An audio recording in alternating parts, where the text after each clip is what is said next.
আজকে রাতের খাবারের জন্য বানিয়েছিলাম মজাদার চিকেন বিরিয়ানি।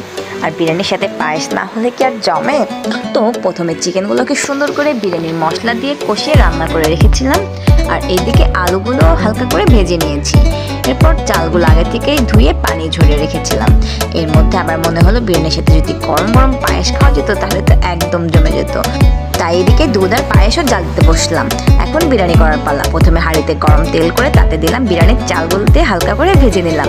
চাল একটু ভাজা হয়ে এলে এর মধ্যে দিয়ে দিলাম পরিমাণ মতো গরম পানি। তারপর দিয়ে দিলাম বেরেস্তার কিছু মশলা। এরপর কিছু কাঁচামরিচ দিয়ে দিলাম যাতে ঘ্রাণ আর স্বাদ দুটোই সুন্দর আসে। এখন দিয়ে দিলাম আগে থেকে রান্না করে রাখা সেই চিকেন আর ভেজে রাখা আলুগুলো। সব কিছু ভালো করে মিশিয়ে জাল করতে থাকলাম। চাল আস্তে আস্তে সিদ্ধ হয়ে এলে হাঁড়িটা দমে দিয়ে রাখলাম বেশ কিছুক্ষণ। এরপর ঢাকনা খুলতে যে ঘ্রাণ বের হচ্ছিল, উফ, মনে হচ্ছিল এখনই প্লেট নিয়ে বসে যাই। তো পরিবেশন করার আগে উপর থেকে আবার একটু বেরেস্তা ছিটিয়ে দিলাম।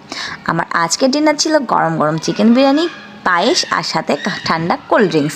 আপনারা চাইলে সালাদ বা কাঁচামরিচ দিয়েও কিন্তু পরিবেশন করতে পারেন। আজকের মতো এখানেই শেষ করছি। আল্লাহ হাফেজ।